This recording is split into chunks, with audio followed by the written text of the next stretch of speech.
What is penology? Penology is a study of punishment.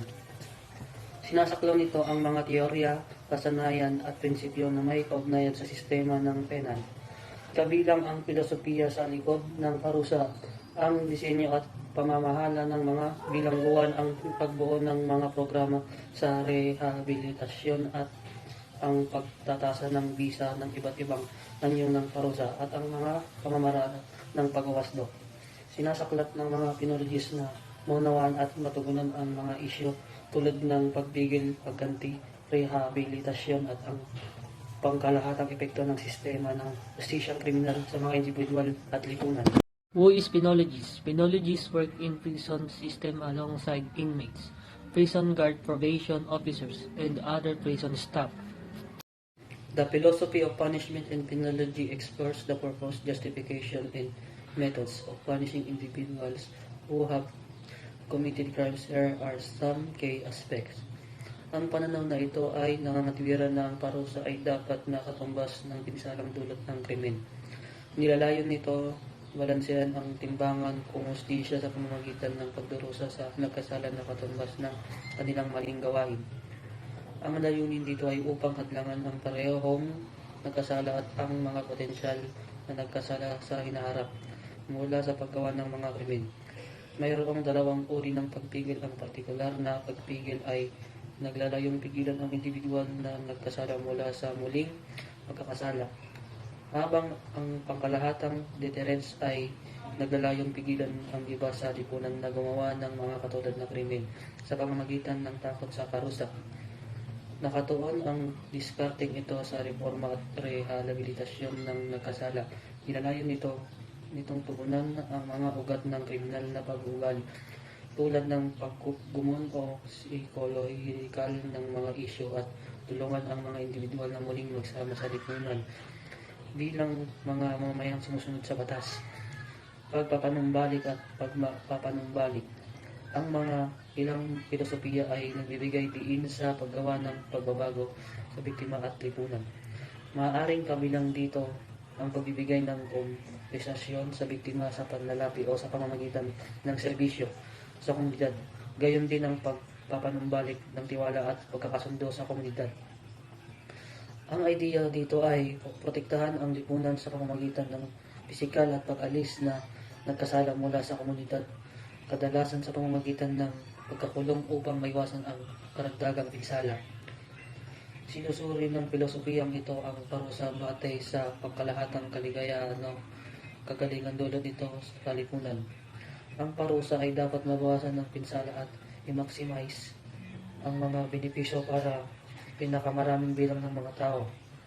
Ang mga karapatang pantao. Ang lalong mahalagang pagsasaalang-alang ay ang proteksyon ng mga karapatang pantao ng nagkasala. Binigyan din ng panunaw nito, ang parusa ay hindi dapat masasangkot o malupit o mapang-abusong pagtrato at dapat ikalang ang dignidad ng pagkasala. The four models of penology. Number 1. Classical penology. This approach to penology emphasizes the importance of punishment as a deterrent to crime. Number 2. Positivist penology. This approach to penology focuses on the scientific study of crime and criminal behavior. Number 3. Reformatory penology.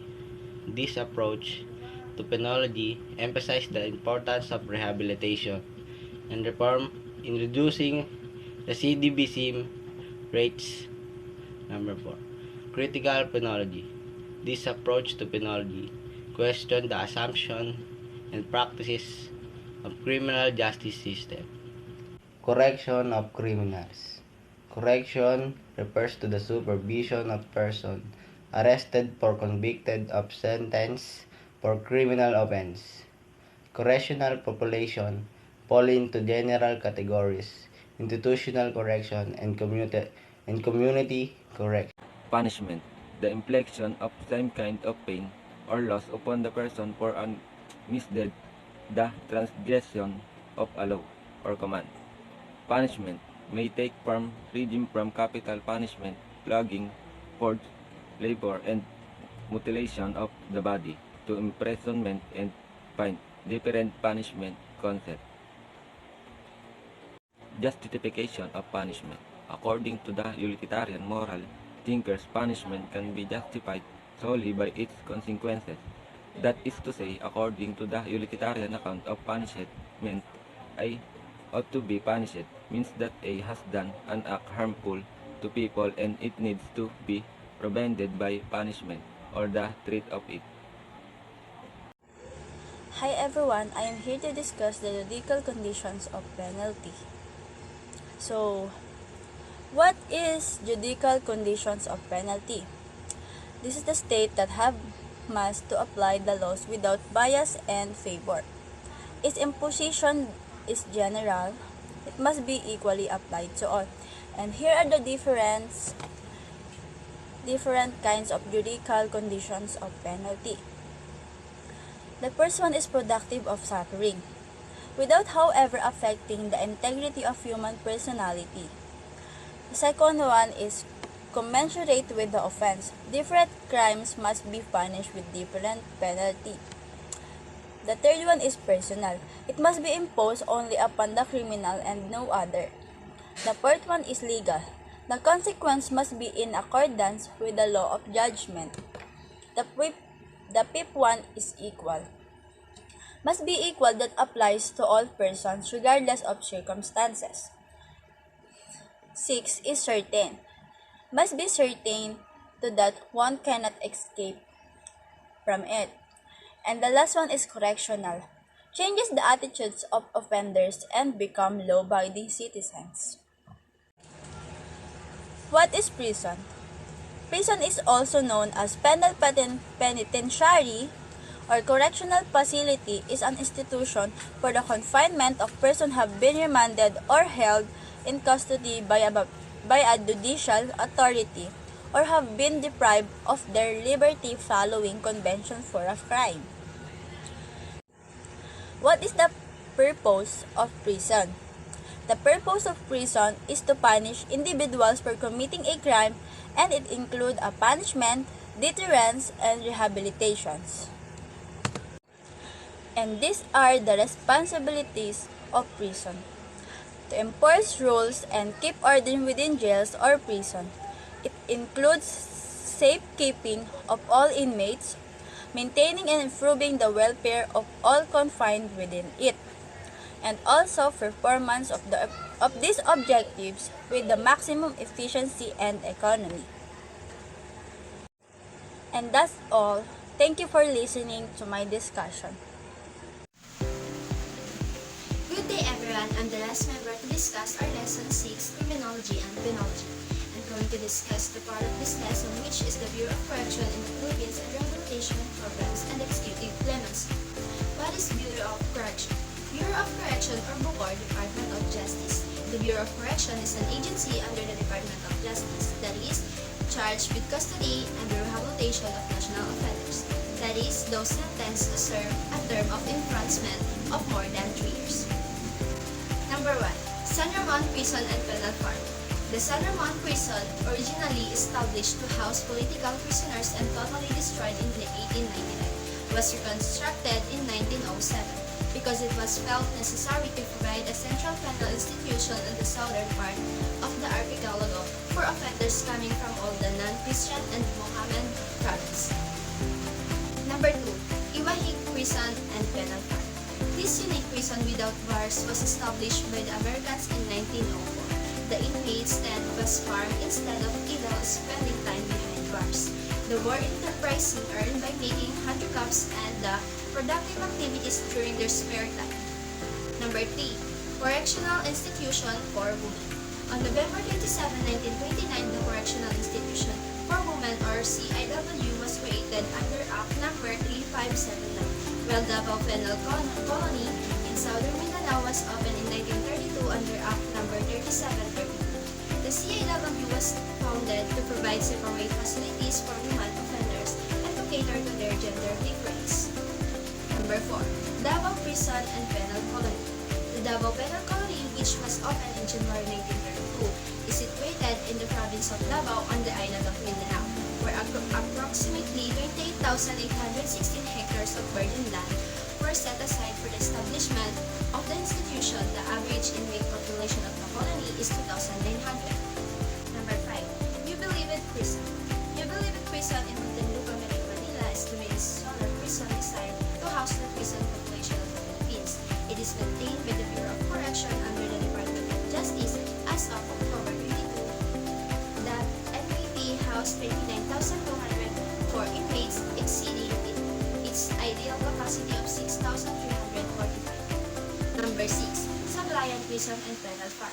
The Sablayan Prison and Penal Farm, SPPF, is situated at Sablayan Occidental, Mindoro. It was established by President Ramon Magsaysay through Executive Order number 547 on January 14, 1954. Number 7. Leyte Regional Prison. The Leyte Regional Prison, or LPR, or LRP, was created by virtue of PD number 28 and was established on January 16, 1973 under Presidential Decree number 1101. Rehabilitation programs and executive clemency. What is rehabilitation? Rehabilitation is the process of helping an individual achieve the highest level of function, independence, and quality of life possible. Rehabilitation does not reverse or undo the damage caused by disease or trauma, but rather helps restore the individual to optimal health, functioning, and well-being. Rehabilitation programs in prison. A. Employment of prisoners. B. Religious service. C. Educational program. D. Recreational program. E. Library service. F. Food service. G. Health medical service. H. House counseling. Executive clemency. It refers to the commutation of sentence, conditional pardon, and absolute pardon may be granted by the President upon recommended of the Board. For executive clemency. Number 1. Excuse or forgiveness for a fault, offense, or disservice. Example, I beg your pardon. She asked me pardon for taking up so much of my time. Two kinds of pardon. A. Absolute pardon. It is the total extinction of the criminal liability of the individual to whom it is granted without any condition whatsoever, resulting to the full restoration of his civil rights. B. Conditional pardon. It is conditional when its effectiveness depends on fulfillment of a condition by the offender. Usually, a lesser punishment, as in the commutation of the death sentence. The effect of full pardon is unclear in some jurisdictions. Number 2. Amnesty. A lack of clemency by an authority as a government by which pardon is granted especially to a group of individuals. It came from the Greek amnesia or oblivion. Number 3. Reprieve. To stop or delay the punishment, especially by death of a prisoner. To provide something or someone with an escape from a bad situation or experience, especially to delay or stop plans to close or end something. Retreat and hospitals will now be reprieved. Number 4. Commutation of sentence. Commutation in law, shortening of a term of punishment or lowering of the level of punishment. For example, a 10-year jail sentence may be commuted to 5 years, or sentence or death may be commuted to life in prison. What is parole? Permission for a prisoner to be released before their period in prison is finished with the agreement that they will behave well he's been released on parole.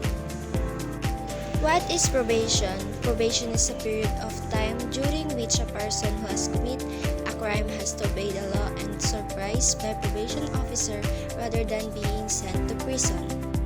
Number 1. Minor probation law, Presidential Decree PD 603, otherwise known as the Child and Youth Welfare Code, and issued in December 7, 1974, legally defines especially categories of youth, including youthful offenders, and direct the Ministry of Social Service and Development, MSSD, to provide comprehensive service to assist in youth development.